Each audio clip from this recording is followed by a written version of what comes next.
The smell of lilies makes me sick to my stomach as I stand in the back corner of Riverside Memorial Chapel, watching my own family pretend I don't exist. Rain streaks down the stained glass windows, casting fractured colors across the sea of black suits and designer dresses. Everyone who matters in Springfield is here, paying their respects to Thomas Parker, the man they all knew as a humble insurance claims adjuster who somehow managed to raise 3 children and keep a roof over our heads for 47 years. Before we jump back in, tell us where you're tuning in from. And if this story touches you, make sure you're subscribed, because tomorrow I've saved something extra special for you. What they don't know is that I'm the only one who truly knew him, the only one who stayed up with him during his late-night phone calls, brought him coffee when he worked on mysterious files spread across our kitchen table.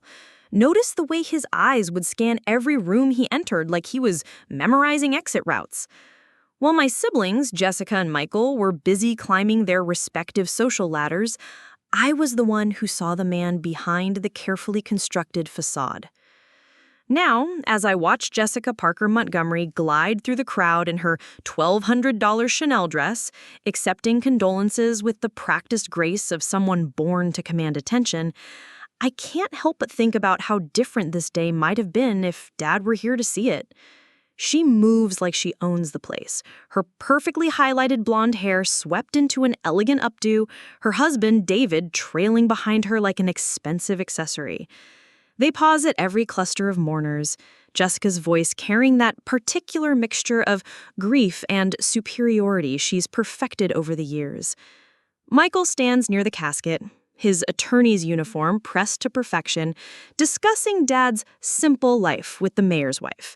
He gestures toward the modest photo display Jessica assembled, carefully curated to show only the most conventional moments of Dad's existence. Missing are the pictures of him teaching me to change oil in our garage, the camping trips where he'd disappear for hours at a time claiming he needed to scout ahead, the way he'd listen to police scanners late into the night with an intensity that never quite made sense for someone who supposedly spent his days processing insurance paperwork. I smoothed down my off-the-rack black dress, the same one I wore to my job interview at Murphy's Auto Repair 6 months ago. The fabric feels rough against my skin, a stark contrast to the silk and cashmere surrounding me. Sam squeezes my hand, offering silent support, but even they look uncomfortable in this environment.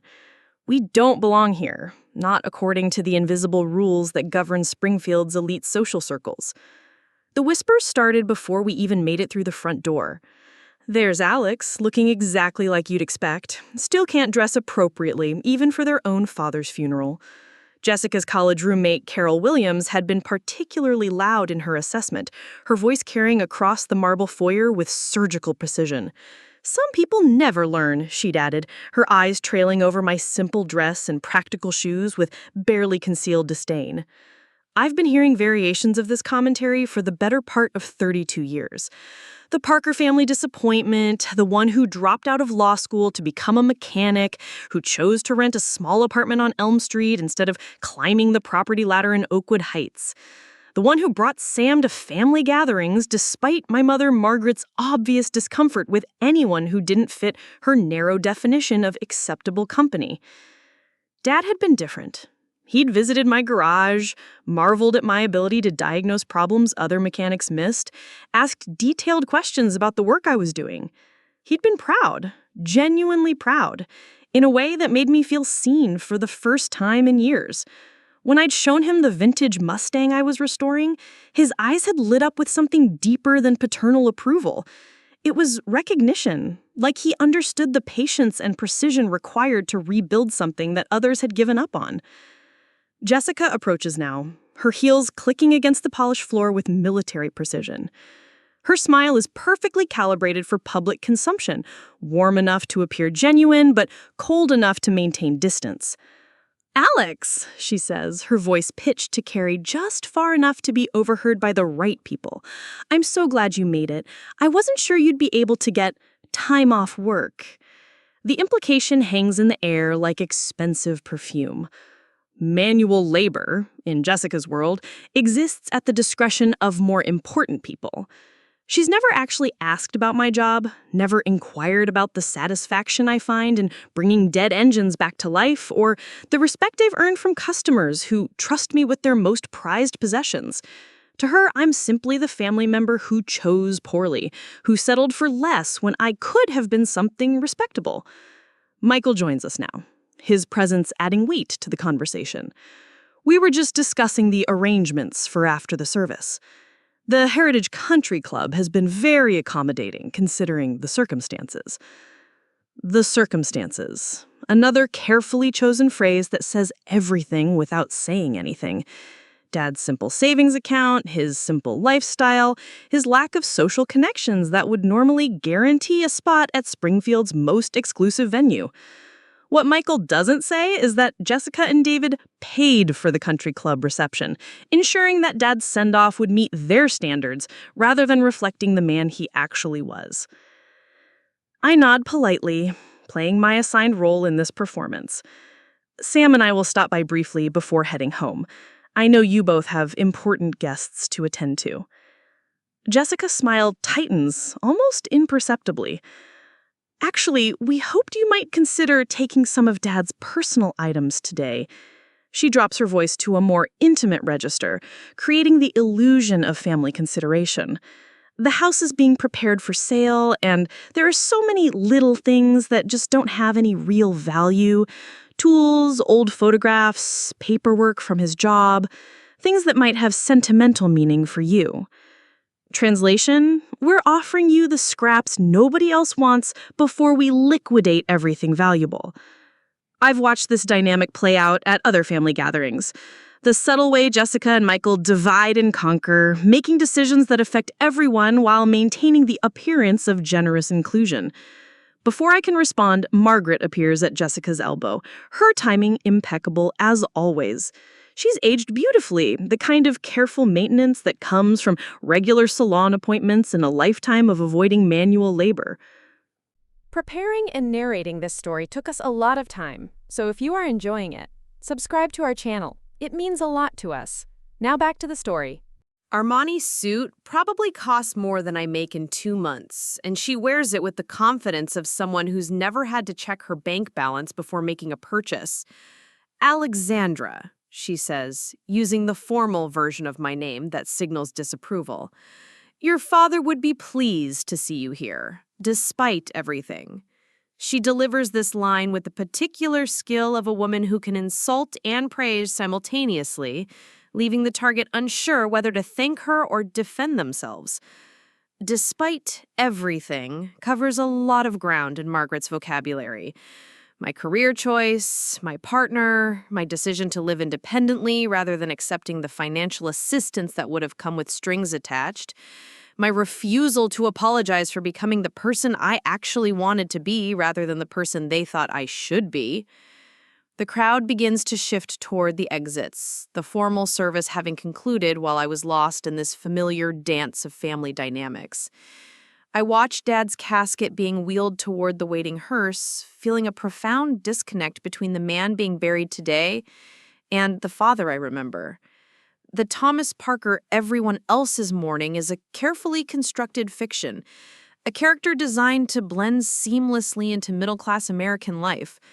But the man who taught me to trust my instincts, who showed me how to read people's intentions in their posture and eye movements, who could spot a lie from across a room, that man was someone else entirely.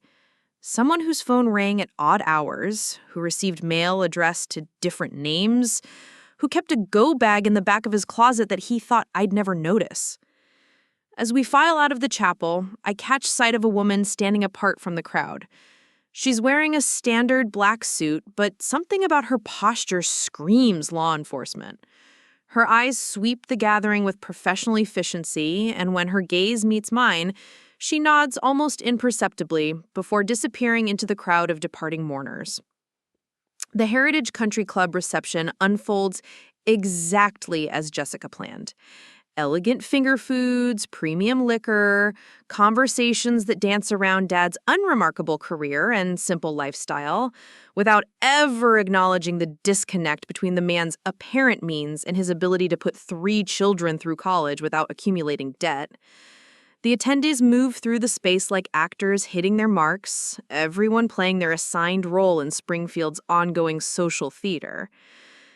I find myself standing on the club's covered terrace, rain still pattering against the awning overhead. The view overlooks the 18th green, where members who's never worked a day in their lives debate stock options and vacation destinations. Sam appears beside me with 2 glasses of wine, both of us feeling like anthropologists studying a culture we can observe but never truly access. Through the floor-to-ceiling windows, I watch Jessica hold court near the memorial display. She's surrounded by Springfield's power brokers, each one offering the kind of meaningful connections that smooth the path toward bigger opportunities. Her laugh carries across the room, perfectly pitched to convey both grief and grace. She's transformed Dad's funeral into a networking opportunity, cementing relationships that will serve her career for years to come. Michael works the other side of the room with equal skill, his conversation with Judge Harrison focusing on recent changes in state insurance regulations. Even in death, Dad provides opportunities for his successful children to demonstrate their expertise and expand their influence. They've turned his memorial into a professional advancement seminar. The woman from the chapel appears suddenly at my elbow, her approach so quiet I didn't hear her footsteps on the terrace. "Agent Lisa Chen," she says, extending a government identification that looks authentic enough to pass any inspection I could provide. "FBI. I wondered if we might have a private conversation about your father." My wine glass freezes halfway to my lips. Every instinct Dad ever taught me suddenly fires at once. The careful way she positions herself with a clear view of both the room and the exit routes. The practiced calm in her voice that suggests she's delivered unexpected news before. The way she's managed to isolate me from the crowd without anyone noticing her approach. Sam takes a step closer, protective instincts overriding social convention. "Is there something wrong?" Agent Chen's smile is professional, but not unkind. "Nothing wrong, exactly, but there are some things about Thomas Parker that his family should know. Things that might help you understand who he really was." The rain has stopped by the time Agent Chen leads Sam and me to a quiet corner of the country club's library, a room Jessica probably chose for its impressive leather-bound volumes and old-world atmosphere. The irony isn't lost on me that we're about to discuss my father's secrets surrounded by books that were selected for their appearance rather than their content. Agent Chen settles into one of the wingback chairs with the ease of someone comfortable in any environment. She pulls out a tablet and opens a file that seems surprisingly thick for a routine condolence call. "Your father was a remarkable man," she begins, her tone shifting from social politeness to professional respect. "More remarkable than anyone in your family realizes." I study her face, searching for signs of the careful manipulation I've learned to recognize from years of dealing with Jessica and Michael's particular brand of truth management. But Agent Chen's expression holds something different. There's genuine admiration in her eyes, the kind of respect reserved for colleagues rather than subjects of investigation. "Thomas Parker worked for the FBI for 25 years, she continues, the words hitting me like a physical blow. Not as an insurance adjuster. That was his cover identity.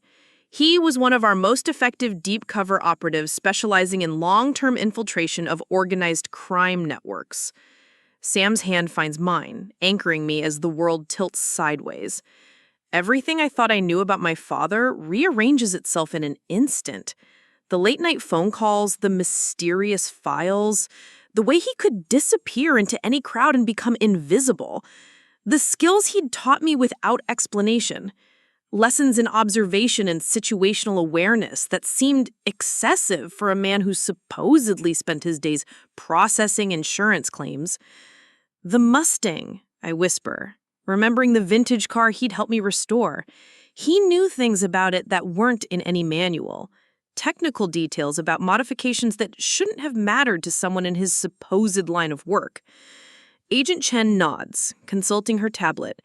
"Your father had an extensive background in automotive surveillance systems. Part of his specialty involved mobile tracking and communication equipment. He was probably more qualified to..." work on that car than most professional mechanics. Through the library's windows, I can see the reception continuing in the main dining room. Jessica holds court near the memorial photos, her audience hanging on her every word about our father's simple, unremarkable life. She has no idea she's eulogizing a fiction, praising a man who never actually existed. Your father's final assignment lasted 15 years, Agent Chen explains.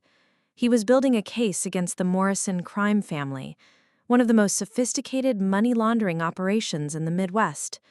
The evidence he collected will put dozens of people in federal prison and recover millions in stolen assets. She swipes to a new screen, revealing surveillance photos that show my father in environments I've never seen him in. Expensive restaurants, private jets, meetings with men in $1,000 suits who look like they've never had to worry about anything as mundane as insurance claims. In each photo, he's completely transformed, carrying himself with the confidence of someone who belongs in rooms where life-changing decisions are made over handshakes and verbal agreements. But the Morrison family suspected they had an informant, Agent Chen continues, her voice taking on a more serious tone. In the last few months, they'd narrowed their search considerably. Your father knew his time was running out. The heart attack, Sam says quietly. Was it really? Agent Chen's pause tells me everything I need to know. We're still investigating. But Thomas was scheduled for extraction next week. He was coming in from the cold, ready to testify, and help us make the arrest that would end the Morrison organization. Permanently. I sink deeper into the leather chair, trying to process the magnitude of what I'm learning. My father spent my entire adult life living a double existence, maintaining the fiction of Thomas Parker, the insurance man, while simultaneously building one of the largest organized crime cases in FBI history. Every mundane conversation about his workday had been carefully constructed theater, designed to protect not just his cover, but his family's safety. The tools in the garage, I say, remembering the collection of specialized equipment he'd kept locked in a cabinet I wasn't supposed to access. Those weren't for insurance work. Surveillance equipment, Agent Chen confirms. Communication devices, recording systems, evidence preservation tools. Your father documented everything with the precision of someone who knew his life depended on the quality of his evidence. She shows me another series of photos, these more recent. My father meeting with FBI handlers in locations around Springfield that I recognize but never connected to his work. The parking garage behind the Civic Center where he claimed to meet clients. The 24-hour diner on Route 36 where he said he sometimes grabbed coffee between appointments. The storage facility on Industrial Avenue that he visited monthly, supposedly to check on belongings from his father's estate. Each location represents a piece of an elaborate communication network designed to keep Agent Thomas Parker connected to his FBI handlers while maintaining the perfect fiction of insurance adjuster Thomas Parker. The level of coordination and dedication required to sustain such a complex double life for 15 years seems almost impossible. Jessica's laugh carries from the main dining room, bright and confident as she describes our father's devotion to family values and simple living. If she only knew that every family dinner she dominated with stories of her legal victories had been attended by a federal agent, gathering intelligence that would reshape organized crime prosecution in 3 states. Your father mentioned you frequently in his reports, Agent Chen says, turning to a new section of her file. He was proud of your mechanical skills, your ability to see patterns others missed. He thought you had natural investigative instincts. The words hit me harder than I expected. Dad had been proud of me, genuinely proud, even as Jessica and Michael dismissed my career as a step down from the family's educational investments. While they'd been building their conventional success stories, he'd been fighting a war they didn't even know existed. And somehow he'd seen something valuable in the skills that made me different from them. Agent Chen closes her tablet and leans forward, her expression becoming more personal. Your father left specific instructions about what should happen if something occurred before he could complete his testimony. He wanted you to know the truth about his work, about who he really was.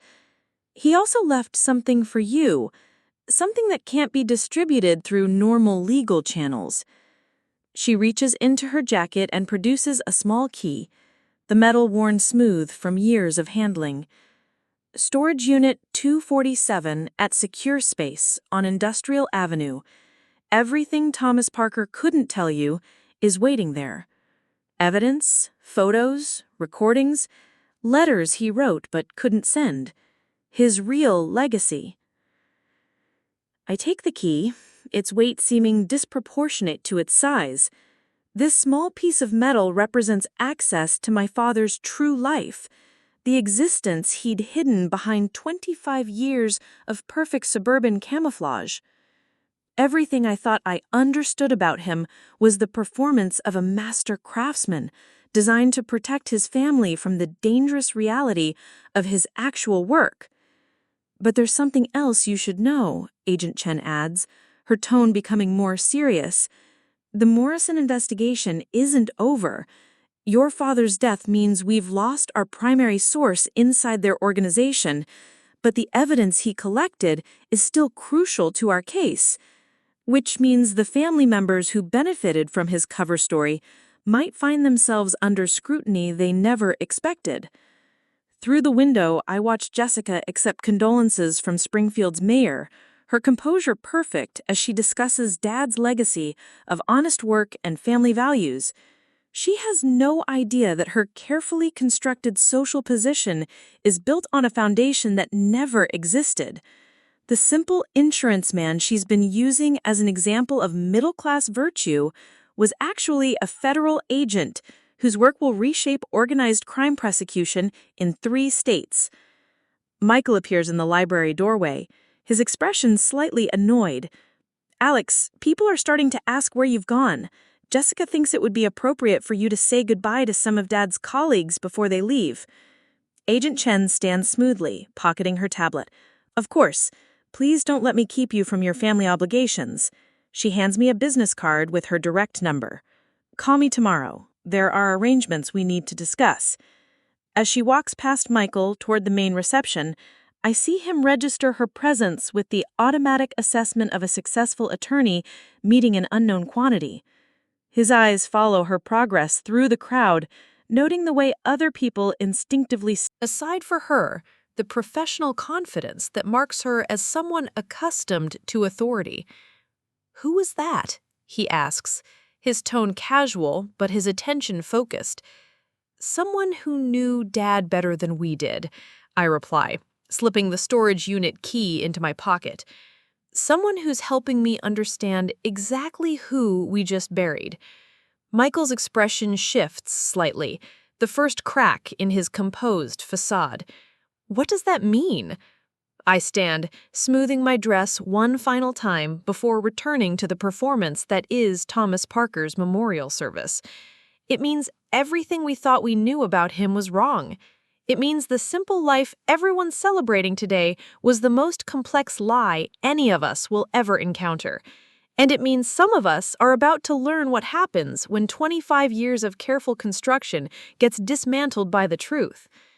The reception continues around us, Springfield's elite paying tribute to a man who never existed, while his real legacy waits in a storage unit across town, documented in files that will rewrite everything we thought we understood about justice, family, and the price of keeping secrets that matter more than life itself. The drive to secure space storage feels surreal, like I'm moving through someone else's life. Sam navigates Springfield's late evening traffic while I turn Agent Chen's key over in my palm, the metal still warm from being clutched in my nervous fingers. The industrial district looks different now, transformed from a collection of mundane businesses into potential crime scenes. Each warehouse and office building suddenly suspicious in ways I never noticed before. Unit 247 sits in the back corner of the facility, far from the main entrance and partially hidden by a row of larger units. Dad chose this location with the same careful attention to detail he applied to everything else in his double life. I slide the key into the lock, and it turns with surprising ease, as if it's been maintained and used regularly despite his death 3 days ago. The door rolls up to reveal a space that looks more like a command center than a storage unit. Multiple filing cabinets line the walls, each one labeled with codes that mean nothing to me, but suggest a level of organization that goes beyond typical record-keeping. A desk sits in the center, covered with communications equipment I don't recognize, alongside computers that look more sophisticated than anything Dad ever had at home. But it's the walls that stop me cold. Every available surface is covered with photographs, newspaper clippings, financial documents, and what appears to be surveillance footage printed on high-quality paper. Red string connects various points, creating a web of relationships that spans decades. Names I recognize from Springfield society pages appear alongside men in expensive suits who look like they've never set foot in our quiet Midwestern city. Sam approaches one of the walls, studying a photograph of my father shaking hands with a man whose face radiates the kind of cold calculation I've only seen in movies. Thomas Parker, insurance adjuster, would never have been in the same room with someone like this. But Agent Thomas Parker apparently spent years building relationships with exactly these kinds of people. There's more here than I ever imagined, Sam says quietly, pointing to a section of the wall dedicated to financial flowcharts. These aren't just criminal connections. This is a complete economic analysis of how dirty money moves through legitimate businesses. I open the nearest filing cabinet, expecting more surveillance materials, but instead find something entirely different. Letters addressed to me, each one dated and sealed in individual envelopes. The handwriting is unmistakably Dad's, but the content reveals a man I never got to know. The first letter, dated 5 years ago, begins with an apology that cuts straight through my chest. Alex, if you're reading this, it means I'm gone, and Agent Chen has followed my instructions to bring you here. I know this room will shock you. I know everything you believed about me has been turned upside down, but I need you to understand that every lie I told was designed to protect you, Michael, and Jessica from a world that would have destroyed our family if you'd been exposed to it.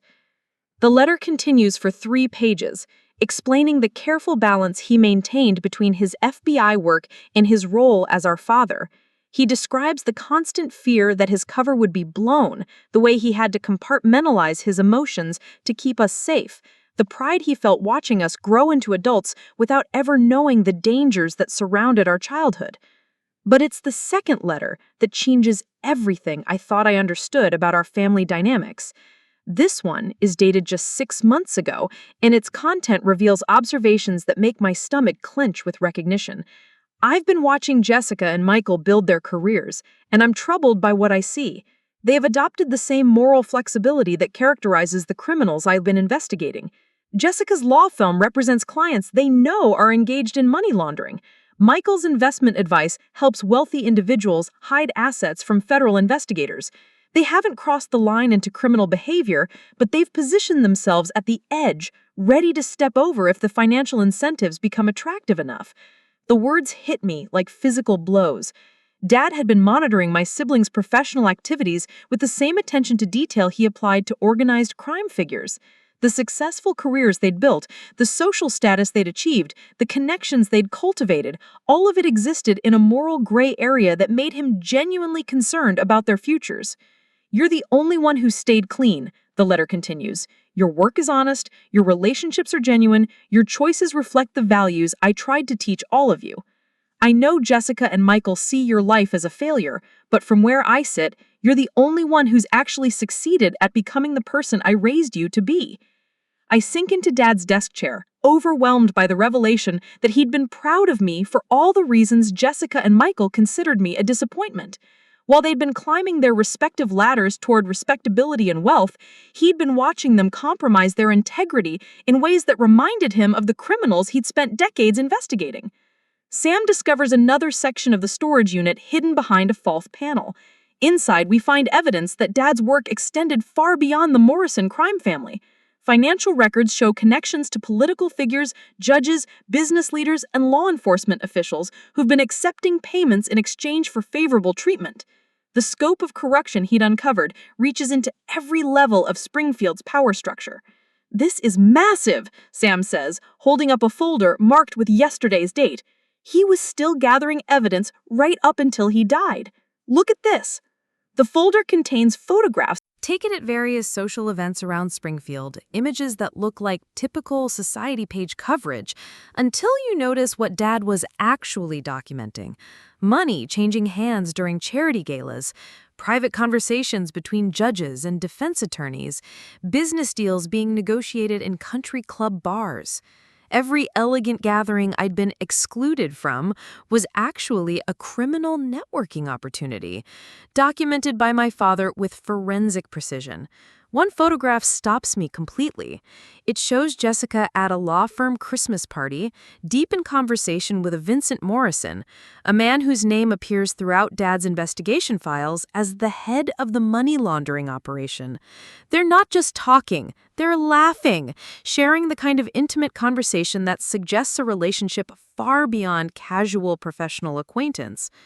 I flip to the next photo and find Michael at the same event, shaking hands with Morrison's financial advisor, a man Dad's notes identify as the architect of several major tax evasion schemes. Both my siblings appear comfortable, confident, completely at ease in the company of people my father spent 15 years trying to put in prison. The implications hit me like an avalanche. Jessica and Michael aren't just morally flexible professionals operating in gray areas. They're actively connected to the criminal network Dad died investigating.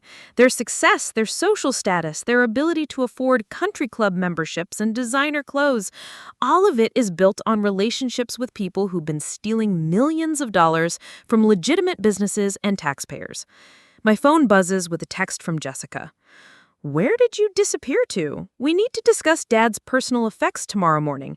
Important family decisions that can't wait." I stare at the message, understanding it now in a completely different context. Jessica isn't concerned about sentimental items or family keepsakes. She's worried about what Dad might have left behind that could expose her connections to the Morrison organization. The family meeting isn't about grieving together or honoring his memory. It's about damage control. Sam finds Dad's communication equipment and manages to power it up. The screen displays a series of encrypted messages, the most recent dated the morning of his death. I can't decode them, but their timing suggests he was still actively working his case until the day he died. Whatever happened to him, it wasn't the peaceful heart attack everyone assumed. Agent Chen's business card weighs heavy in my pocket. I dial her number and she answers before the second ring, as if she's been waiting for my call. "I'm at the storage unit," I tell her. "I need to understand what really happened to my father." Her pause stretches long enough that I can hear traffic in the background. "Can you stay there for another hour? I'm bringing someone who can explain things better than I can." The someone turns out to be Director Robert Hayes, a man whose presence fills the storage unit despite his unremarkable appearance. He studies Dad's evidence walls with the appreciation of someone who understands the years of work they represent. "Your father was scheduled for extraction because we'd received credible intelligence that his cover was compromised," Hayes explains. "The Morrison organization suspected they had a federal informant, and they were closing in on his identity. We were planning to bring him in, let him testify, and relocate your family if necessary." If necessary. The words hang in the air like smoke from a fire I can't see.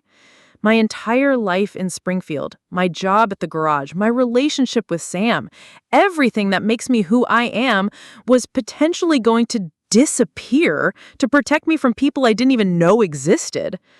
But Thomas insisted on one final meeting. Hayes continues.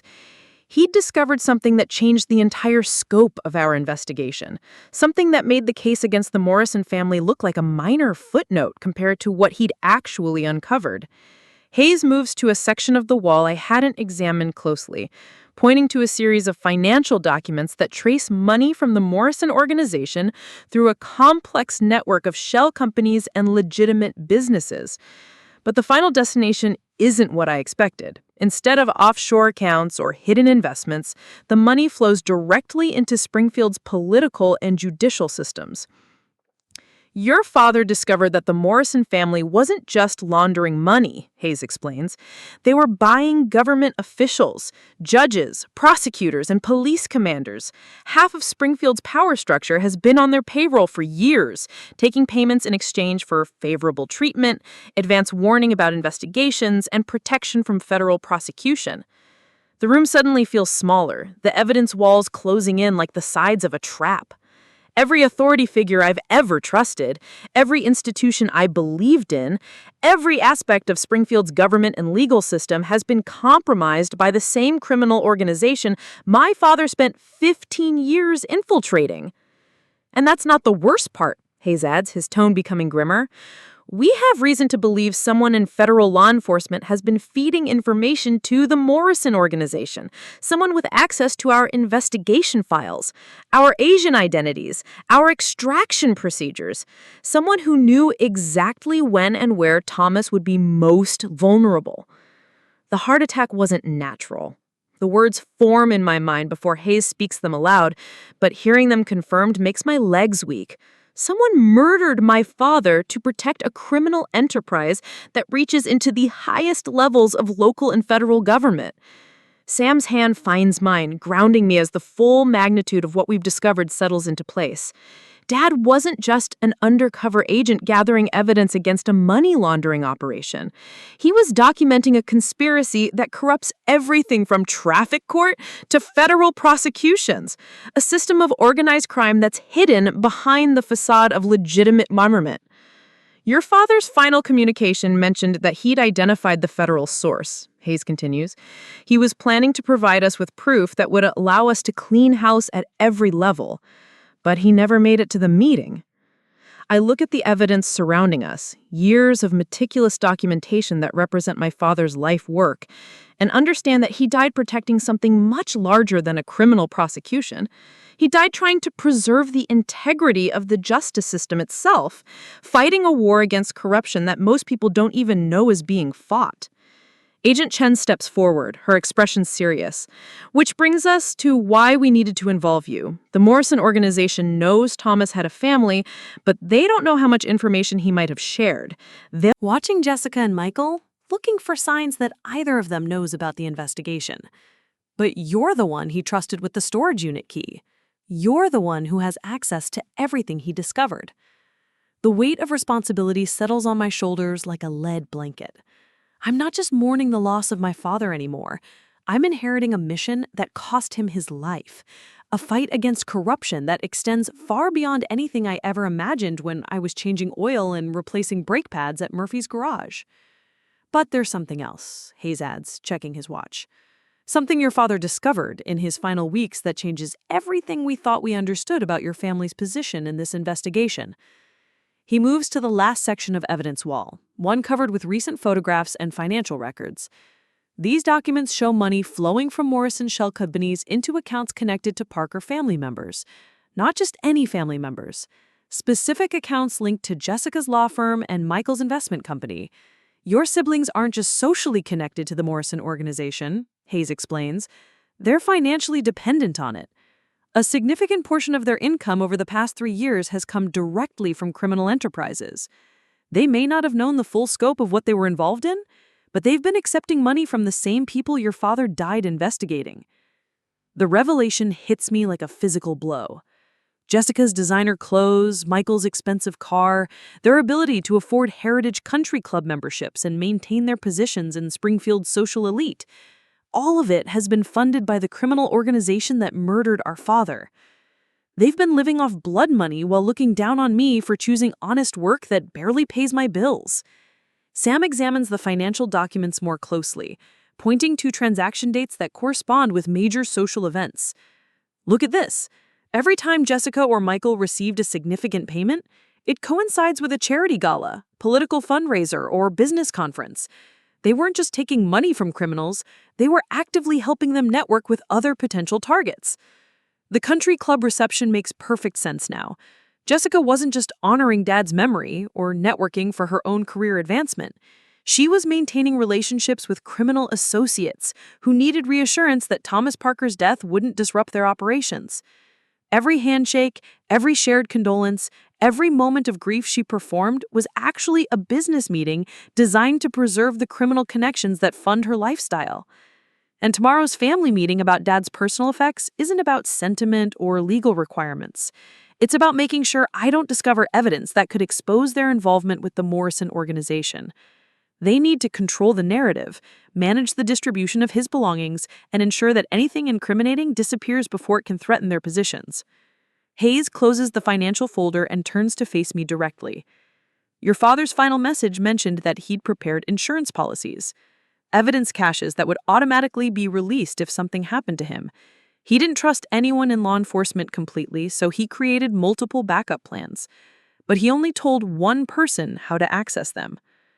The storage unit suddenly feels different, less like a memorial to my father's secret life, and more like the command center for a war I've just been drafted into. Every filing cabinet, every piece of equipment, every photograph on these walls represents ammunition in a fight against corruption that extends from street-level crime to the federal agencies tasked with stopping it. Agent Chen hands me a secure phone, its weight heavier than my regular device. Your father created a network of contacts, legitimate law enforcement officers and federal agents who were working with him to expose the corruption. Tomorrow, when Jessica and Michael try to control access to his belongings, you'll have resources they can't imagine. But I won't be fighting this battle alone. Dad's network includes prosecutors, investigators, and federal agents who've been working parallel investigations, building cases against different aspects of the same criminal enterprise. Some of them have been waiting years for the evidence he collected, and now they're ready to move forward with prosecutions that will dismantle the entire system. The irony is perfect in its brutal efficiency. Jessica and Michael have spent years treating me like the family failure, the one who couldn't live up to their standards of success and respectability. They've excluded me from family decisions, dismissed my opinions, and made it clear that my life choices represent everything they consider beneath their social status. But Dad chose me to inherit his real legacy, not because I'm the most successful or the most socially connected, but because I'm the only one who remained clean, the only one who chose integrity over advancement, honest work over profitable compromise, genuine relationships over strategic networking. Tomorrow, when they gather to divide Dad's modest possessions and discuss the sale of his simple house, they'll discover that the family disappointment has become the most powerful person in the room. The mechanic they've looked down on for years will hold evidence that can destroy their careers, expose their criminal connections, and send them to federal prison for decades. Hayes and Agent Chen prepare to leave, but Hayes pauses at the storage unit door. Your father was proud of you, Alex, not despite your choices, but because of them. He saw something in you that made him confident you could handle this responsibility. Don't let anyone convince you that their version of success is worth more than your integrity. As their car disappears into Springfield's quiet streets, Sam and I stand among the evidence of my father's double life, surrounded by proof that everything we believed about our community's power structure was carefully constructed deception. Tomorrow's family meeting will be the first test of whether I can use this knowledge effectively, whether I can transform from the dismissed daughter into someone capable of demanding respect and accountability. The storage unit key in my pocket no longer feels like just a piece of metal. It's become a weapon, and tomorrow I'll find out if I inherited enough of my father's strategic intelligence to wield it effectively. Jessica and Michael have no idea that their carefully planned damage control meeting is about to become the first battle in a war they're destined to lose. But tonight, surrounded by evidence of corruption that reaches into every level of Springfield's establishment, I'm not thinking about revenge or justice or even family dynamics. I'm thinking about my father. Sitting in this same chair for 15 years, Documenting crimes and building cases while maintaining the perfect fiction of Thomas Parker, insurance adjuster and devoted family man. He died protecting not just his investigation, but his children's ability to make their own choices about right and wrong. Jessica and Michael chose wrong, accepting criminal money and building their success on corrupt foundations. But I still have time to choose differently, to use his legacy to fight for the kind of justice he believed in. The secure phone Agent Chen gave me contains contact information for federal prosecutors, FBI supervisors, and investigators who've been waiting for this evidence. Tomorrow, I'll start making calls that will change everything. But tonight, I'm just a daughter learning that the man she lost was someone far more complex and heroic than she ever imagined. Springfield's power structure is built on secrets and corruption, sustained by people who've chosen advancement over ethics, profit over principle, status over integrity. But secrets have a way of becoming weapons in the right hands, and Dad made sure I'd have everything I need to fight back against the system that killed him. The family meeting tomorrow isn't just about dividing his belongings anymore. It's about dividing his legacy between those who betrayed everything he stood for and the one person he trusted to carry on his work. Jessica and Michael have no idea what's coming, but they're about to learn that their biggest mistake wasn't taking money from criminals. Their biggest mistake was underestimating the family member they spent years treating as invisible. The morning light filtering through my apartment windows feels different now, like I'm seeing Springfield for the first time through clear glass instead of the distorted lens I'd been using my entire life. Sam makes coffee in the kitchen while I study the secure phone Agent Chen provided, its display showing 17 missed calls from various federal numbers. Each call represents another piece of Dad's network activating, people who've been waiting for this moment to begin dismantling the corruption he died exposing. Jessica's text arrived at exactly 8:30, her timing as precise as everything else in her carefully managed existence. Family meeting at Mom's house, 10 o'clock sharp. We need to handle Dad's affairs properly. The word properly carries particular weight now that I understand what she's really protecting. There's nothing proper about money laundering, nothing appropriate about accepting payments from criminal organizations, nothing respectable about building a career on the foundation of other people's suffering. I dress carefully for this meeting, choosing clothes that project competence rather than submission. The navy blazer Sam helped me pick out last year, tailored pants that actually fit properly, shoes that make decisive sounds when I walk across hardwood floors. If I'm going to dismantle my siblings' world today, I want to look like someone capable of precision destruction. The drive to Mom's house in Oakwood Heights takes me through neighborhoods where I once felt like an outsider, past pristine lawns and luxury cars that represent the lifestyle Jessica and Michael achieved through their criminal associations. Every manicured garden and designer mailbox now seems like evidence of successful money laundering rather than legitimate prosperity. The American dream, funded by organized crime and protected by corrupt officials. Margaret answers the door wearing her armor of respectability, a cream-colored suit that probably cost more than my monthly rent, her silver hair styled with the kind of precision that requires weekly salon appointments. She kisses my cheek with the mechanical affection of someone performing maternal duties rather than expressing genuine emotion, her smile never quite reaching her eyes. "You look tired, dear. I hope you're not letting all this stress affect your work schedule." She leads me through the foyer, past family photographs that now feel like crime scene evidence. Every smiling image of Jessica and Michael at various social events represents another opportunity for criminal networking, another chance to strengthen relationships with people who've been stealing from honest taxpayers for decades.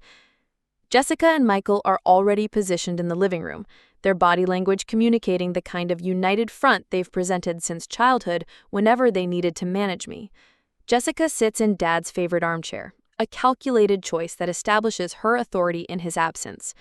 Michael stands near the fireplace, drink in hand despite the early hour, his nervous energy barely contained by his expensive suit. David Montgomery lurks near the window, his presence adding weight to whatever agenda Jessica has prepared for this meeting. He nods at me with the kind of professional courtesy he'd offer any potential business associate, completely unaware that I now possess evidence linking him to multiple financial crimes. His investment firm appears throughout Dad's files as a key component in the Morrison organization's money laundering operations. "We appreciate you making time for this," Jessica begins, her tone striking the perfect balance between family concern and business efficiency. Dad's estate requires immediate attention, and we can't afford to let emotional considerations delay practical decisions. Practical decisions.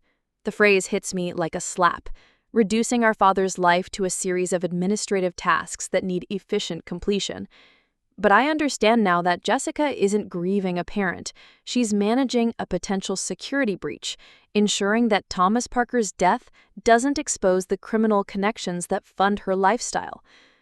Michael pulls out a leather portfolio, the same one he uses for client presentations, filled with documents that have been prepared with legal precision. We've taken the liberty of having Dad's belongings appraised and categorized.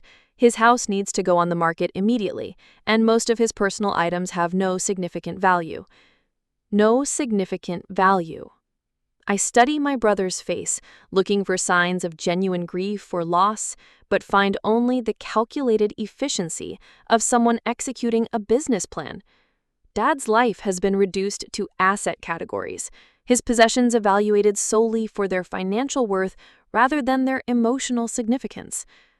There are a few sentimental items we thought you might want, Jessica adds, sliding a small box across the coffee table. His tools, some old photographs, paperwork from his insurance job, things that might have personal meaning for you.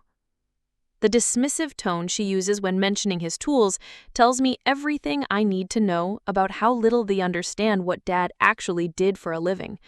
Those tools represent sophisticated surveillance equipment worth more than Jessica's car, specialized devices that federal agents use to document organized crime activities. But to her, they're just reminders of his blue-collar background. Embarrassing evidence of the family's working-class origins. I open the box to find exactly what I expected. A few harmless, personal items, carefully selected to seem meaningful while containing nothing that could expose his real work. His reading glasses, a fountain pen, a small American flag pin that I now recognize as probably containing recording equipment. They've curated his legacy the same way they curate everything else, removing any elements that don't fit their narrative of respectability. What about his files? I ask, keeping my voice casual. Dad always kept detailed records of everything. There must be boxes of paperwork from his insurance work.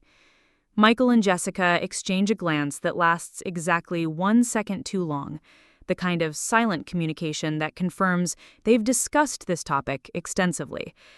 Most of that material is just routine business documents, Michael replies. Client files, policy information, correspondence. Nothing that would be of interest to family members. Nothing that would be of interest to family members, but potentially devastating to criminal associates who need to ensure their activities remain hidden from federal investigators. I wonder how many hours they've spent going through Dad's home office, searching for evidence that could expose their connections to the Morrison organization. Actually, I'd like to look through those files myself. There might be things that seem routine to you, but have sentimental value for me.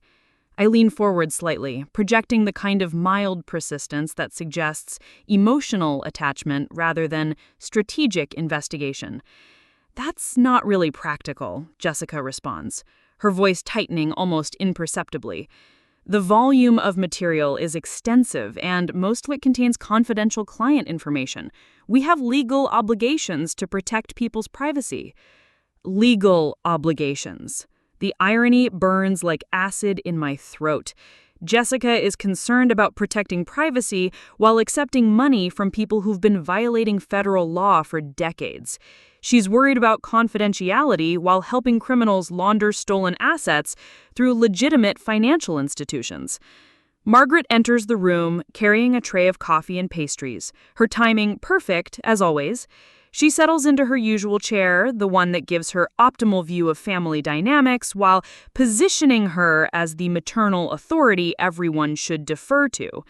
Her presence changes the energy in the room, adding emotional weight to what Jessica and Michael want to present as purely practical discussions.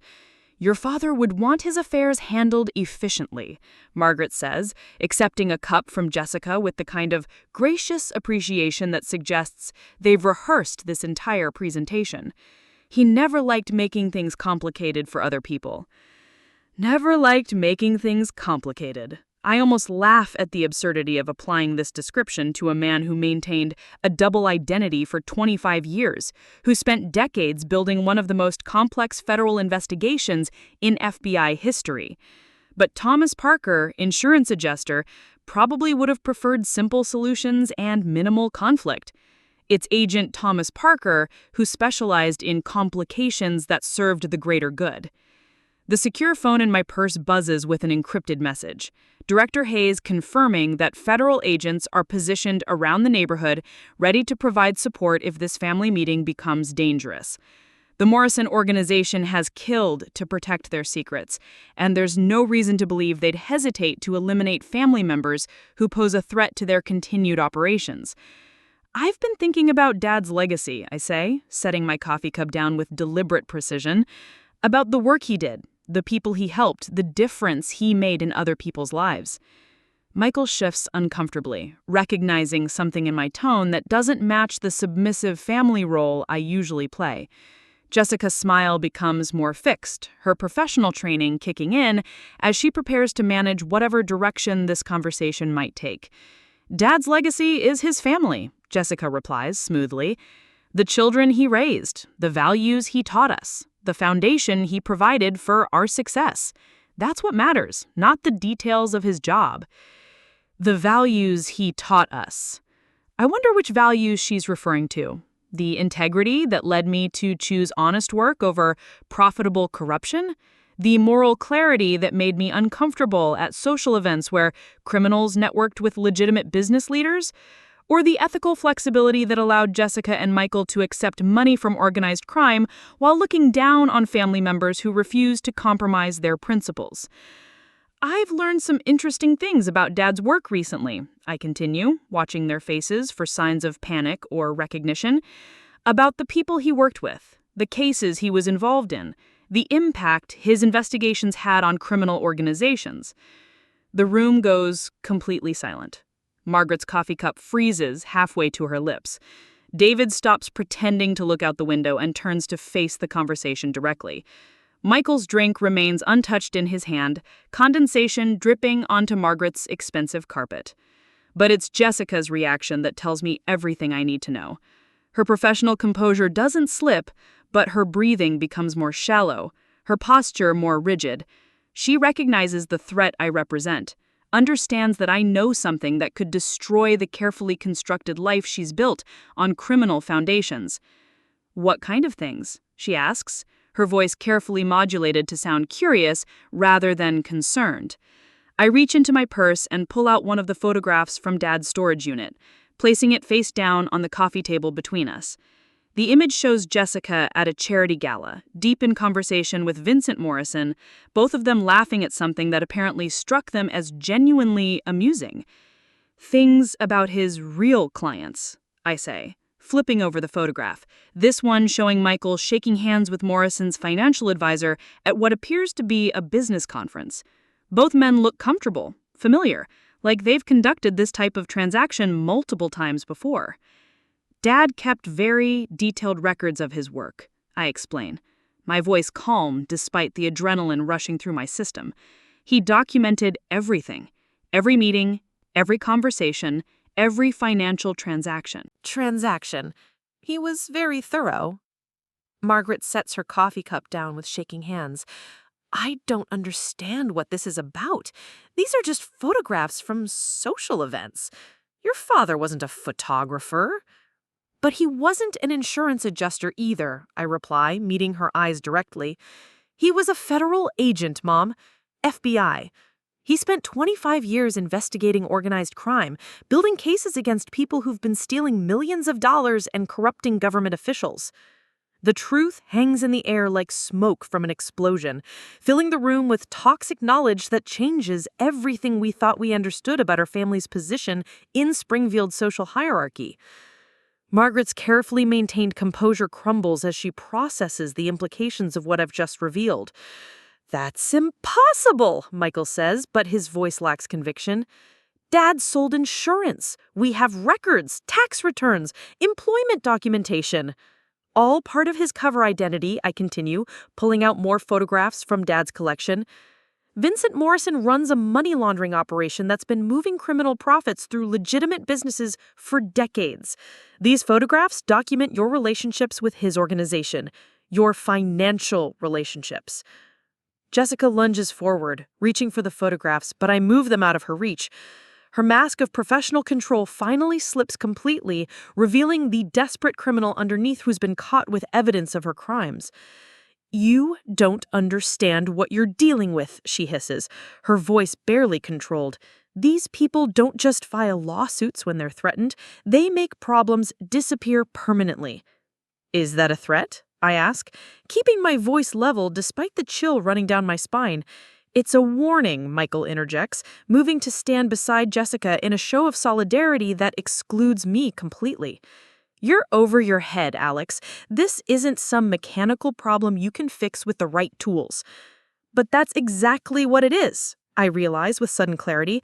"A mechanical problem that requires the right tools and the proper knowledge to dismantle safely." Dad spent 25 years learning how this criminal machine operates, documenting every component and connection. Now he's given me the tools to take it apart piece by piece. The secure phone in my purse buzzes again, this time with a message from Agent Chen. Federal prosecutors are ready to move forward with arrests based on the evidence Dad collected. They've been waiting for confirmation that his family is safe before beginning the operation that will dismantle the Morrison organization completely. I stand up, gathering the photographs with deliberate care. Dad's real legacy isn't the modest house or the simple belongings you want to distribute. His legacy is justice. The cases he built, the criminals he exposed, the corruption he documented. That's what matters. Jessica makes one final attempt to reassert control over the situation. "Alex, we're family. Whatever Dad was involved in, whatever these photographs suggest, we can work together to protect each other. Family loyalty has to come first." Family loyalty. The phrase that's been used to manipulate me for 32 years, to make me feel guilty for choosing integrity over advancement, for prioritizing honesty over profit. But real family loyalty means protecting each other from harm, not enabling criminal behavior or covering up corruption. "Dad showed me what real loyalty looks like," I reply, moving toward the door. "He spent his life fighting for justice, even when it meant lying to the people he loved to keep them safe. He chose right over easy, truth over comfort, integrity over acceptance." Margaret starts to follow me, her maternal instincts finally overriding her social programming.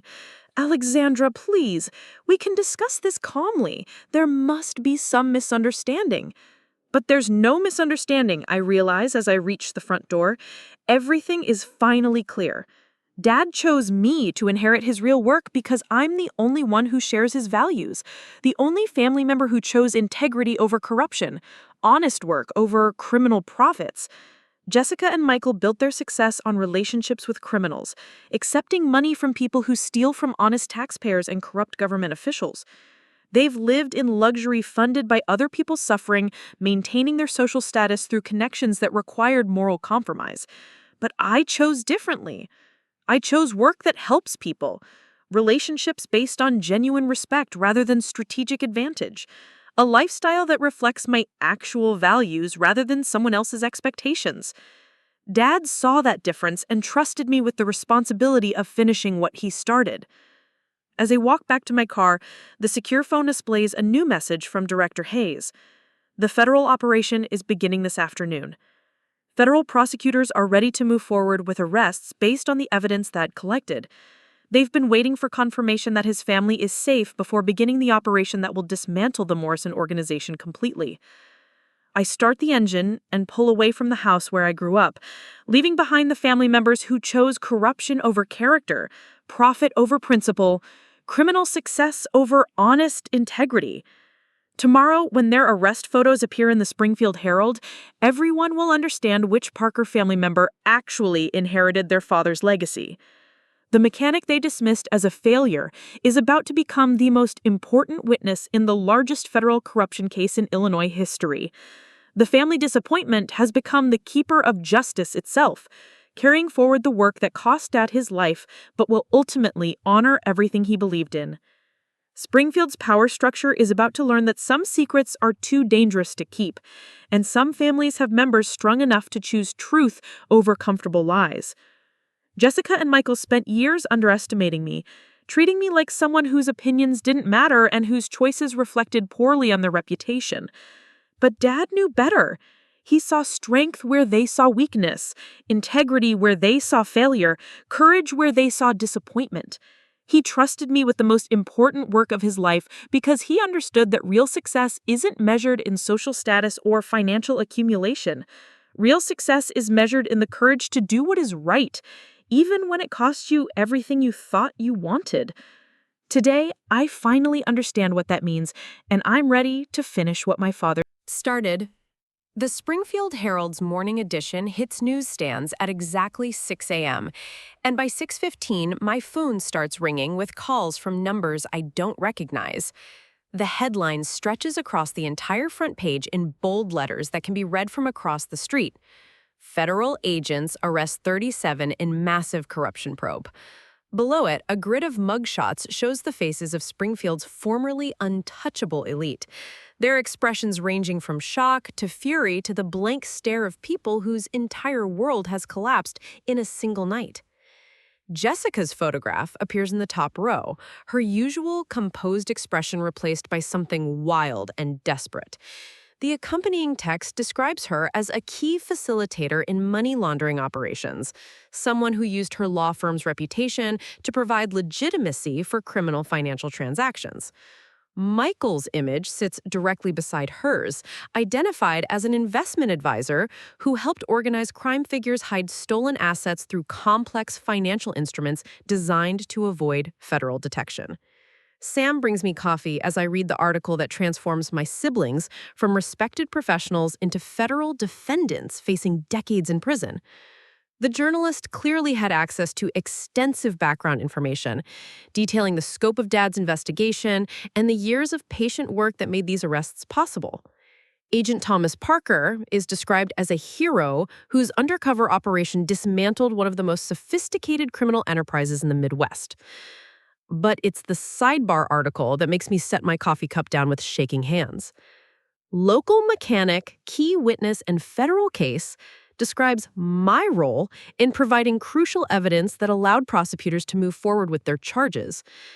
The reporter somehow obtained information about the storage unit, about Dad's decision to trust me with his investigative files, about my cooperation with federal agents in exposing the criminal network that murdered him. My phone buzzes with a text from Agent Chen. Press conference at 2 p.m. Director Hayes wants you there when they announce the next phase of arrests. Your testimony will be crucial for the cases going to trial. The next phase. I realize this is just the beginning, that Dad's investigation reaches far beyond the 37 people arrested yesterday. The corruption extends into state government, federal agencies, judicial systems that have been compromised by decades of criminal influence. What happened in Springfield is apparently part of a national pattern of organized crime infiltrating legitimate institutions. Margaret calls as I'm getting dressed, her voice barely recognizable through tears and what sounds like complete emotional breakdown. They came to the house at dawn, she sobs into the phone. Federal agents with search warrants, crime scene investigators, people in suits, taking photographs of everything. The neighbors are all watching. Everyone knows. I listened to her describe the dismantling of the life she built around the fiction of Thomas Parker, insurance adjuster, and devoted family man. Federal agents are cataloging every possession, every document, every photograph that might contain evidence relevant to Dad's investigation. The house where I grew up is now a crime scene, every room potentially containing clues that could help prosecutors understand how deeply the corruption penetrated Springfield's power structure. Jessica and Michael are being held without bail, Margaret continues, her voice breaking completely. Their lawyers say the evidence against them is overwhelming. Financial records, recorded conversations, photographs showing them with known criminals. How did this happen? How did I not know what your father was doing? How did she not know? The question reveals everything about the careful compartmentalization Dad maintained for 25 years. Margaret saw what she needed to see: a stable provider, a reliable husband, a man whose insurance work paid the bills and provided for his family's needs. She never looked deeper because the surface stories satisfied all her requirements for respectability and security. But Dad knew that I would look deeper. He recognized something in my character that made me trustworthy with information that could destroy lives, that could unravel criminal enterprises worth hundreds of millions of dollars. While Jessica and Michael were building careers that required moral flexibility, I was developing the kind of integrity that federal law enforcement could depend on. The press conference takes place in the federal building downtown, in a room filled with reporters, federal agents, and prosecutors who've been working parallel investigations for years. Director Hayes introduces me as the courageous family member whose cooperation made these arrests possible.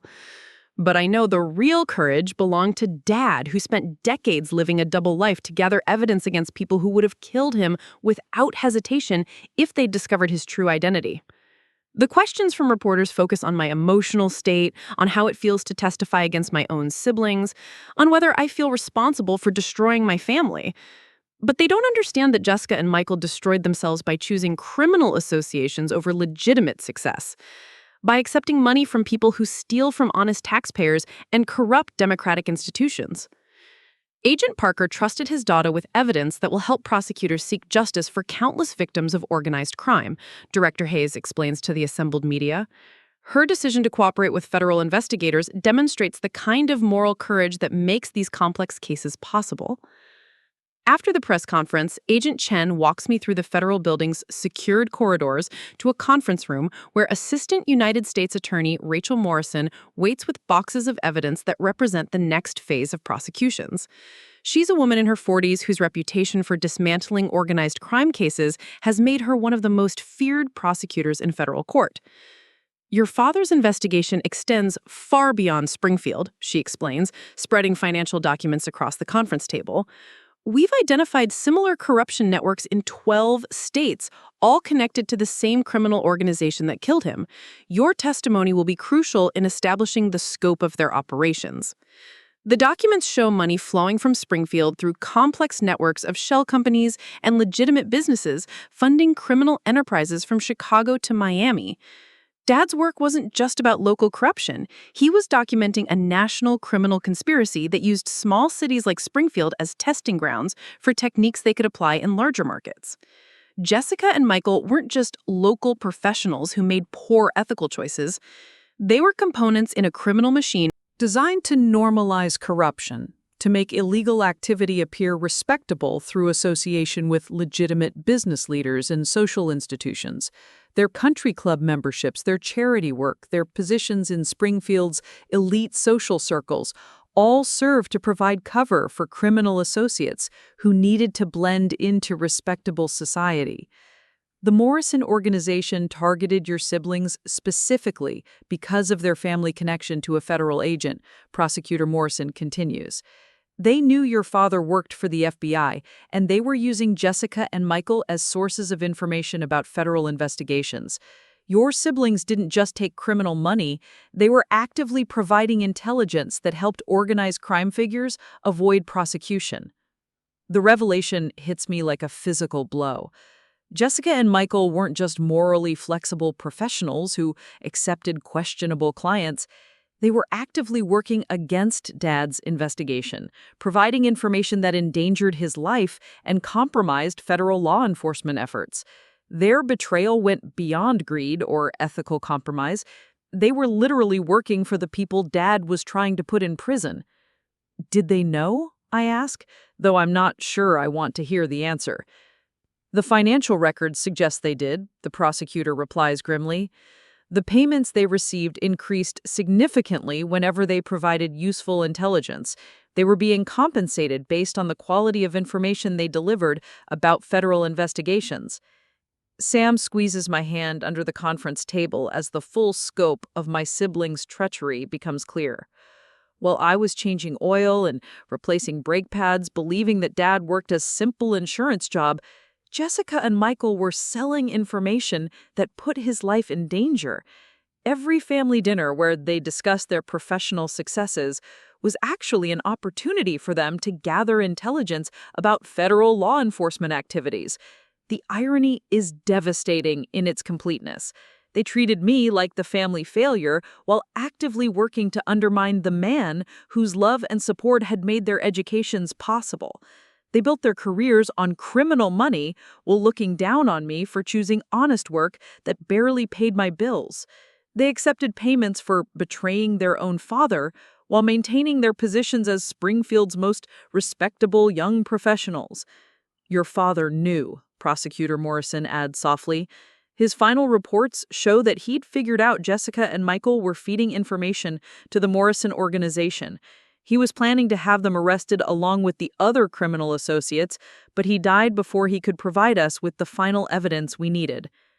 Dad died knowing that his own children had betrayed him, that the success they'd achieved was built on his suffering, that their social status depended on relationships with people who would eventually kill him to protect their criminal enterprises. The weight of that knowledge, combined with the constant stress of maintaining his cover identity, probably contributed to the heart attack that ended his life. But he also died knowing that I remained clean, that one member of his family had chosen integrity over advancement, honest relationships over strategic networking. He trusted me with his life's work because he understood that I shared his commitment to justice, his belief that some principles are worth dying for. The afternoon dissolves into technical discussions about trial schedules, witness protection protocols, and the logistics of prosecuting cases that involve evidence collected over 25 years of undercover work. Federal agents escort me through secured corridors and underground parking garages, protecting me from potential retaliation by criminal associates who understand that my testimony could send them to prison for life. By evening, I'm back in my apartment, staring out the window at Springfield's downtown skyline, watching lights come on in office buildings where tomorrow's news will focus on the biggest federal corruption case in Illinois history. My phone shows dozens of missed calls from reporters, from former classmates who want inside information, from people who suddenly find my life fascinating now that it's connected to national headlines. But the call that matters comes from Director Hayes, whose voice carries the satisfaction of someone who spent years working toward this moment. The first trials begin in 6 months. Your testimony will anchor the prosecution's case against the Morrison organization's leadership. Are you prepared for what that means? What it means is months of preparation, detailed testimony about evidence I never wanted to see, cross-examination by defense attorneys who'll try to paint me as a disgruntled family member seeking revenge against successful siblings. What it means is living with federal protection, having my movements monitored, existing in a state of constant vigilance against people who've already killed to protect their secrets. But what it also means is justice for Dad. Accountability for the criminals who've been stealing from honest people and corrupting democratic institutions. It means ensuring that his 25 years of sacrifice accomplish their intended purpose, that the evidence he died collecting serves to dismantle the criminal enterprises that murdered him. 3 months later, I receive a letter from Jessica, written from the federal detention center where she's awaiting trial. The envelope feels heavier than it should, as if her desperation has added physical weight to the paper inside. Her handwriting, usually so precise and controlled, looks shaky, uncertain, like someone whose entire identity has been stripped away. Alex, the letter begins, I know you think you understand what happened, but there's so much you don't know. Michael and I never meant for any of this to hurt Dad. We thought we were just taking advantage of business opportunities that happened to be available. We never realized the people we were dealing with were criminals. The lies continue for 3 pages, each paragraph attempting to rewrite history, to transform criminal conspiracy into innocent mistakes, deliberate betrayal into unfortunate misunderstandings. Jessica can't accept that she made conscious choices to prioritize money over family, criminal advancement over ethical behavior, personal success over her father's safety. But the final paragraph reveals something closer to truth. I've had 3 months to think about the choices I made, the relationships I built, the life I constructed around other people's money. You were right to stay away from all of it. You were right to choose work that helped people instead of work that exploited them. Dad saw something in you that he never saw in Michael and me. He saw integrity. I fold the letter and place it in a box with other documents Related to Dad's case, evidence of how corruption destroys families and communities, how criminal enterprises use legitimate institutions to hide their activities. Jessica's letter will join the thousands of pages of testimony, financial records, and surveillance materials that document the price of choosing advancement over ethics. The trials begin in September, and I spend weeks on the witness stand, explaining Dad's investigation to juries who struggle to understand how criminal organizations could infiltrate so many aspects of legitimate society. Defense attorneys attack my credibility, suggest that I'm motivated by jealousy toward my successful siblings, imply that my cooperation with federal prosecutors represents family disloyalty rather than commitment to justice. But the evidence speaks louder than their arguments. Financial records show millions of dollars moving from criminal enterprises through Jessica's law firm and Michael's investment company. Recorded conversations revealed their awareness of their clients' illegal activities. Surveillance photographs document meetings with known criminals at social events they claimed were purely networking opportunities. Jessica receives 15 years in federal prison. Michael gets 12. Their professional licenses are revoked, their assets forfeited, to compensate victims of the crimes they helped facilitate. Margaret loses the house in Oakwood Heights, the country club membership, the comfortable lifestyle that was built on criminal money. The Parker family's reputation in Springfield is destroyed completely, their name permanently associated with corruption and betrayal. But Dad's reputation emerges untarnished. Agent Thomas Parker is remembered as a hero whose undercover work exposed criminal enterprises that had operated with impunity for decades. His investigation leads to criminal justice reforms, new protocols for detecting corruption, legislative changes designed to prevent organized crime from infiltrating legitimate institutions. The hero's commendation ceremony takes place exactly 1 year after his funeral, in the same federal building where I first met Director Hayes. Federal officials from Washington attend, along with prosecutors whose careers have been defined by cases built on evidence Dad collected. Agent Chen presents me with his service medal, a recognition of 25 years spent fighting criminals who most people never realized existed. Your father understood that democracy depends on institutions people can trust, she says as cameras record the ceremony for posterity. His work, and your courage in continuing that work, helps preserve the integrity of systems that protect honest citizens from criminal exploitation. After the ceremony, I drive through Springfield's downtown district, past the federal building where Dad's investigation dismantled a criminal empire, past the Heritage Country Club where Jessica and Michael networked with organized crime figures, past the modest neighborhoods where honest people work legitimate jobs and raise their families without knowing how close they came to living under a completely corrupted government. My phone shows a text from Sam. Dinner ready when you get home. Proud of you for finishing what he started. Finishing what he started. The phrase captures everything about the past year, about choosing to honor Dad's memory by completing his mission rather than preserving family relationships built on lies. Jessica and Michael will spend the next decade in federal prison, consequences of their decision to choose criminal money over legitimate success, betrayal over loyalty, corruption over integrity. But I chose differently. I chose Dad's path, the difficult road that leads through temporary pain toward lasting justice. I chose to become the person he raised me to be, rather than the person Springfield's elite expected me to become. I chose integrity over acceptance, truth over comfort, justice over family harmony.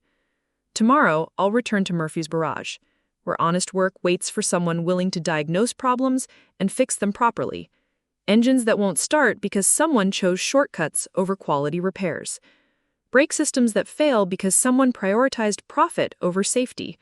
Mechanical problems that require patience, skill, and commitment to doing things the right way, regardless of how long it takes. But I'll also continue Dad's real work. The federal task force wants me to consult on cases involving organized crime infiltration of legitimate businesses. My understanding of how corruption hides behind respectability, how criminal enterprises use social institutions to maintain their cover, makes me valuable to prosecutors building cases against people who believe their status protects them from accountability. Dad spent 25 years fighting criminals who thought they were untouchable. Now I'll spend whatever time I have continuing that fight, using the skills he taught me and the evidence he collected to ensure that justice reaches people who've been stealing from honest citizens and corrupting democratic institutions. Springfield's power structure has been exposed and dismantled. The Morrison organization no longer exists. Federal prosecutors have used Dad's investigation as a template for similar cases across the country, identifying and destroying criminal networks that most people never knew existed. But the most important victory is personal. The family member they dismissed as a failure became the most important witness in federal court. The mechanic they looked down on inherited the moral authority of a federal agent whose life's work changed how America fights organized crime. The daughter they treated as invisible became the keeper of her father's legacy and the instrument of his ultimate triumph. Real success isn't measured in country club memberships or designer clothes. It isn't calculated in stock portfolios or social connections. Real success is measured in the courage to choose right from wrong, even when that choice costs you everything you thought you wanted. Real success is having the strength to finish what someone you loved started, regardless of how difficult that path becomes. Dad knew I had that strength. Agent Chen and Director Hayes recognized it. Federal prosecutors depended on it. Even Jessica, in her letter from prison, finally acknowledged it. But most importantly, I finally understand it myself. The family disappointment became the family's salvation. The one they never expected to amount to anything became the one who mattered most when integrity was the only currency that could purchase justice. That's a kind of success no criminal enterprise can steal, no corrupt official can undermine, no amount of dirty money can purchase. It's the success that comes from choosing to become exactly who you're meant to be, regardless of what anyone else thinks you should become. Rainy afternoon when Agent Chen first approached me on the Heritage Country Club terrace, and Springfield looks completely different through eyes that understand how corruption hides behind respectability.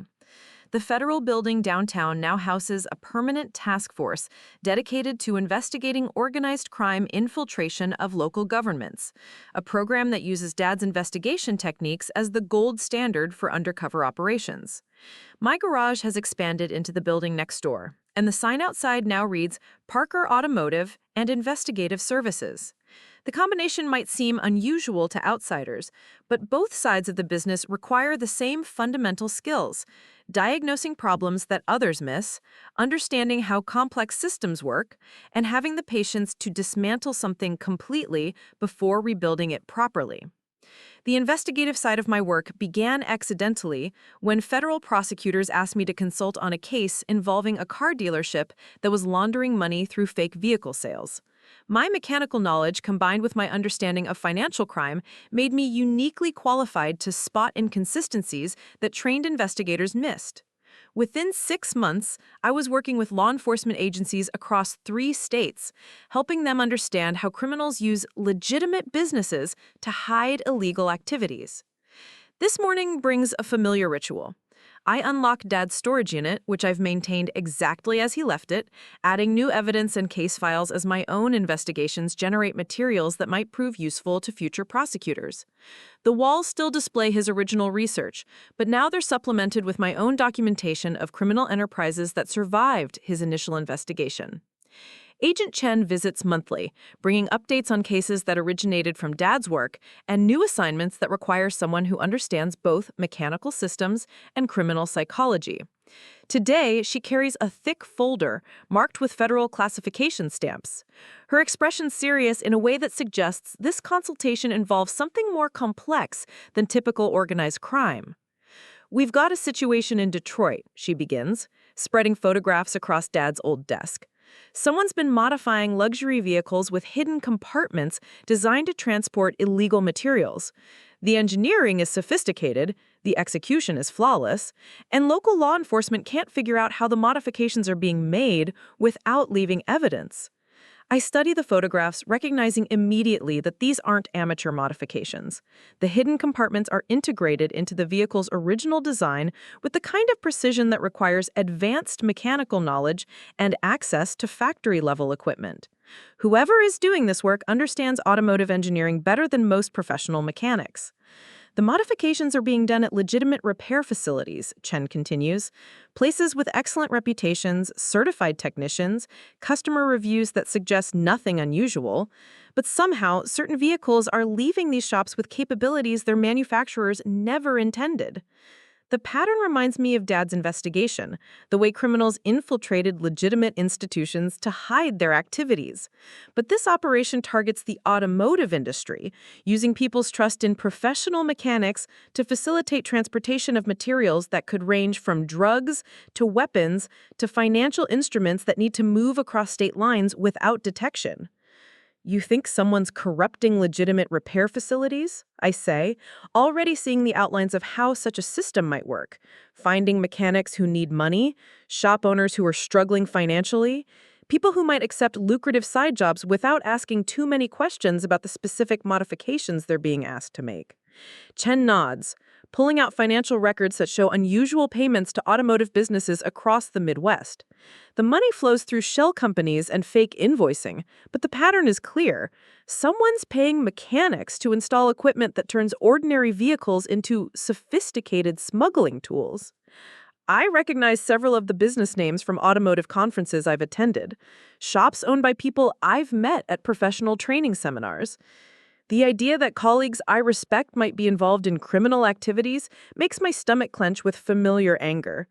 This is exactly how corruption spreads, by targeting honest people who are vulnerable to financial pressure, people who might compromise their integrity one small step at a time until they're completely involved in criminal enterprises. I need to go undercover, I tell Chen, understanding immediately what this assignment requires. Someone with legitimate mechanical credentials, someone who can get hired at these facilities and observe their operations from the inside. The plan develops over several hours of discussion with federal agents who've been monitoring the modified vehicle network for months without making progress. They need someone who can speak the language of professional mechanics, someone who can spot subtle modifications that aren't visible to investigators without extensive automotive knowledge. But more importantly, they need someone who understands how criminal organizations corrupt legitimate businesses, how they identify vulnerable individuals and gradually involve them in illegal activities. My experience with Dad's investigation, combined with my mechanical expertise and my consulting work with federal law enforcement, makes me uniquely qualified for this type of assignment. 3 weeks later, I'm working at Premier Automotive in Detroit, a high-end repair facility that specializes in luxury vehicles and custom modifications. My cover identity presents me as Alex Morgan, a mechanic from Springfield who relocated after my previous employer closed down. My references check out because they're real, provided by law enforcement contacts who've created a convincing professional history that explains my skills and experience. The work itself is genuinely satisfying. Premier Automotive handles vehicles I rarely see in Springfield, European sports cars and luxury sedans that require specialized knowledge and expensive diagnostic equipment. The other mechanics are competent professionals who take pride in their work, people who seem genuinely committed to providing excellent service to demanding customers. But within days, I notice patterns that suggest something beyond legitimate automotive repair. Certain vehicles receive priority treatment that isn't reflected in their service costs. Specific customers bypass the normal scheduling process, their cars disappearing into the shop's secured bay area where only senior mechanics are allowed to work. Maintenance services, but the time and materials involved suggest much more complex modifications. The breakthrough comes when Tony Castellano, the shop's lead mechanic, approaches me about earning some extra money on weekend projects. His proposal sounds innocent enough: custom modifications for customers who want specialized features installed in their vehicles. The pay is significantly higher than regular shop rates, and the work would take place when the facility is officially closed, ensuring privacy for clients who value discretion. I accept the opportunity, knowing that federal agents are monitoring my activities through surveillance equipment disguised as standard automotive tools. The first weekend project involves installing a hidden compartment in a Mercedes sedan, a modification so sophisticated that it requires disassembling major components of the vehicle's interior structure. Tony works with the precision of someone who's performed this type of installation many times before. The compartment he creates is invisible to casual inspection, accessible only through a sequence of electronic commands that activate hidden mechanisms built into the car's existing controls. The engineering is brilliant, the execution flawless, the result completely undetectable to anyone who doesn't know exactly what to look for. The customers pay well for this kind of privacy, Tony explains as we reassemble the vehicle's interior. Business executives who travel with sensitive documents, collectors who transport valuable items, people who have legitimate reasons to keep certain materials secure during transit. The explanation sounds reasonable, but my federal training helps me recognize the careful language Tony uses to avoid acknowledging the illegal purposes these modifications serve. Business executives don't need compartments that can only be accessed through complex electronic sequences. Collectors don't require modifications that completely hide the existence of storage space. These vehicles are being prepared for activities that need to avoid detection by law enforcement. Over the following weeks, I document the modification process in detail, recording the specific techniques used to create hidden compartments, the electronic systems that control access, the way normal vehicle functions are altered to accommodate illegal transportation capabilities. The federal agents monitoring my work express amazement at the sophistication of the operation, the level of mechanical skill required to execute these modifications successfully. But the real breakthrough comes when I identify the source of the modification designs. The technical specifications aren't being created by individual mechanics working independently. They're coming from a centralized source, someone with engineering knowledge that exceeds what's available at typical automotive repair facilities. The specifications arrive as encrypted files delivered through secure communication systems, detailed technical drawings that show exactly how to modify specific vehicle models to create hidden storage capabilities. The level of detail suggests access to manufacturer design documents, specialized knowledge that's normally restricted to automotive engineers and factory-trained technicians. Agent Chen's investigation team traces the encrypted communications to a network of corrupt automotive engineers working for major manufacturers, people who've been selling design information to criminal organizations that need sophisticated transportation capabilities. The engineers provide detailed modification instructions, the repair facilities execute the installations, and criminal enterprises get access to vehicles that can transport illegal materials without detection by standard law enforcement techniques. The scope of the conspiracy extends far beyond Detroit. Similar operations are active in 12 states, involving dozens of repair facilities and hundreds of modified vehicles that have been facilitating criminal transportation for years. Drug cartels, arms dealers, money launderers, and human traffickers have all been using these vehicles to move illegal materials across state and national borders. My undercover work at Premier Automotive provides federal agents with everything they need to dismantle the entire network. The technical documentation I've collected proves how the modifications work. The financial records show money flowing from criminal enterprises to corrupt engineers and mechanics, and the communication intercepts reveal the organizational structure that coordinates operations across multiple states. The arrests began on a Tuesday morning, with federal agents simultaneously raiding automotive facilities in 12 cities while executing warrants for corrupt engineers at manufacturing plants in Detroit, Chicago, and Atlanta. Tony Castellano and 7 other Premier Automotive employees are charged with conspiracy to facilitate drug trafficking, money laundering, and weapons smuggling. The engineers who provided modification designs face additional charges related to theft of proprietary information and corruption of interstate commerce. But the most satisfying arrest involves Vincent Morrison Jr., Son of the organized crime leader, Dad spent 15 years investigating.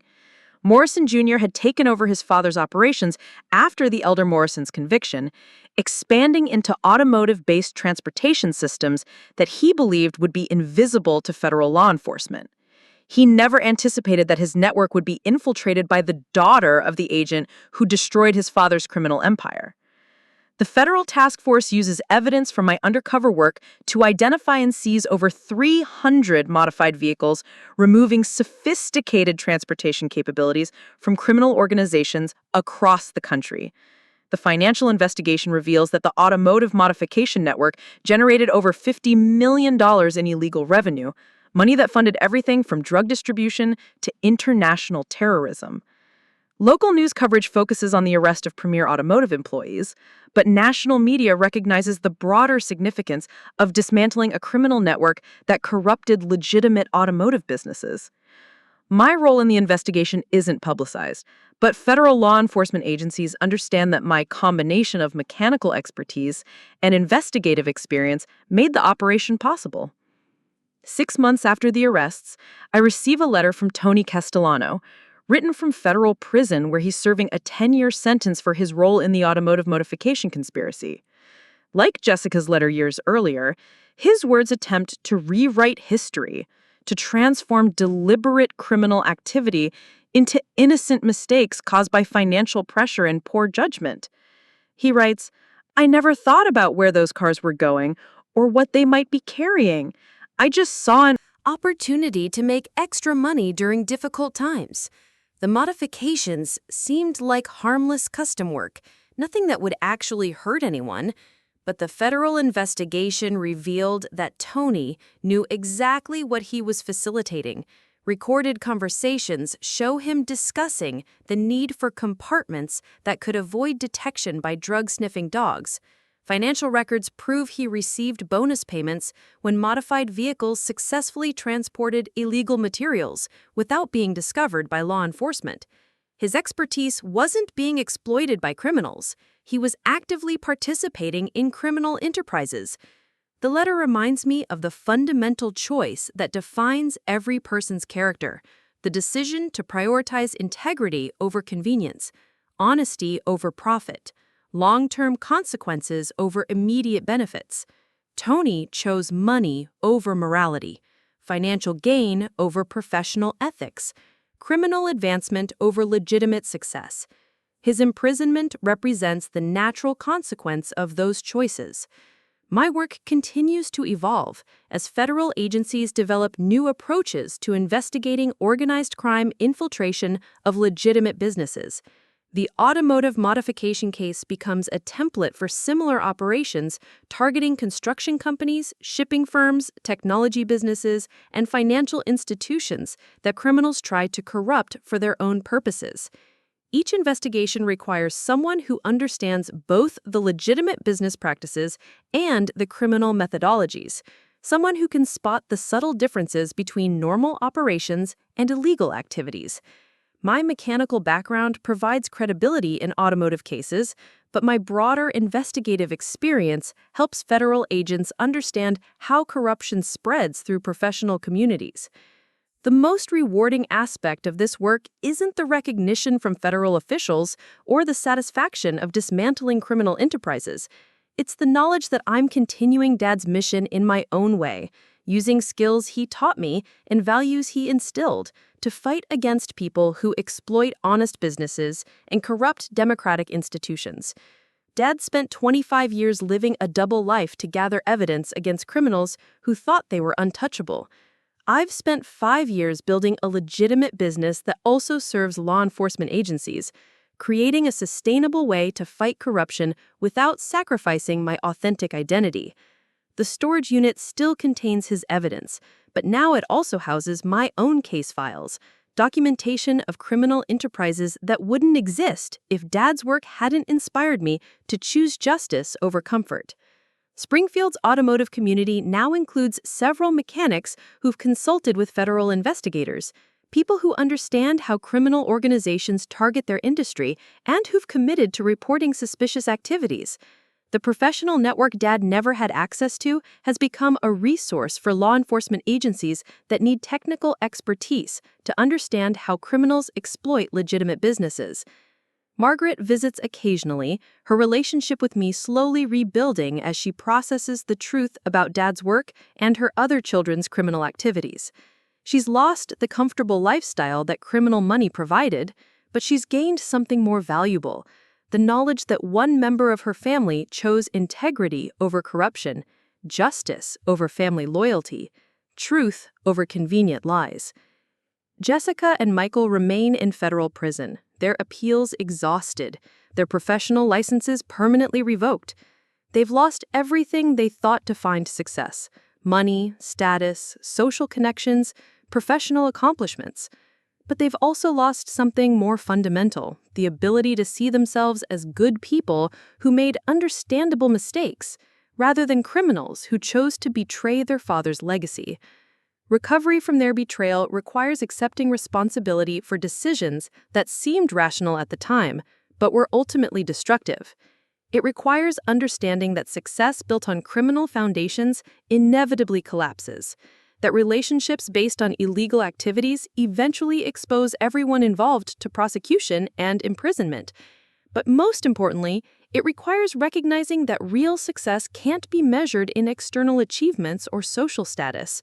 Real success means having the courage to choose right over wrong, even when that choice requires sacrifice.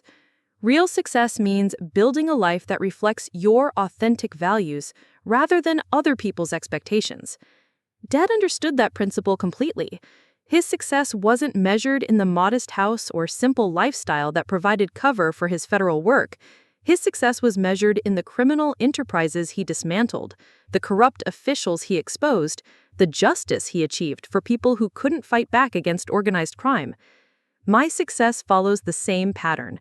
It's not measured in the expanding garage business or the federal consulting contracts that provide financial security. It's measured in the criminal networks I've helped dismantle, the corrupt mechanics I've helped prosecute, the legitimate businesses I've helped protect from criminal infiltration. The family members who once dismissed me as a disappointment never understood what real success looks like. They confused external achievements with internal character, financial accumulation with moral accomplishment, social status with personal integrity. Their version of success required compromising values that Dad and I considered non-negotiable. But choosing integrity over advancement, honesty over profit, justice over comfort has led to a life that honors everything Dad believed in. The work I do matters in ways that extend far beyond personal satisfaction or professional recognition. Every criminal enterprise dismantled, every corrupt official prosecuted, every legitimate business protected represents a victory for the democratic principles Dad died defending. The storage unit will remain a shrine to his memory and a resource for future investigations. The evidence he collected continues to generate prosecutions. The techniques he developed continue to guide undercover operations. The values he demonstrated continue to inspire law enforcement officers who fight corruption in their own communities. But more importantly, his legacy lives on through the choices I make every day. The decision to build an honest business rather than accepting criminal money. The commitment to helping federal agents rather than protecting family members who chose corruption. The courage to continue his work rather than choosing the comfortable silence that lets criminals operate without accountability. That's the real inheritance he left me. Not money or property or social status, but the knowledge that integrity is the only success that matters, that justice is worth fighting for, regardless of personal cost, that some principles are more valuable than family loyalty, professional advancement, or personal comfort. Important than family loyalty or social acceptance. 5 years after Agent Chen first revealed Dad's true identity, I finally understand what he saw in me that made him trust me with his life's work. Not mechanical skills or investigative talent or professional competence, but the character to choose right over wrong even when that choice requires standing alone against people who should have been allies. The family disappointment became the family's moral center. The mechanic they looked down on inherited the responsibility of preserving their father's legacy. The daughter they considered unsuccessful became the most important person in the room when integrity was the only currency that mattered. That transformation didn't happen because of external recognition or professional advancement. It happened because of internal choices that reflected values Dad taught me, principles that Jessica and Michael abandoned in pursuit of success that required moral compromise. Real transformation comes from choosing to become exactly who you're meant to be, regardless of what anyone else thinks you should become.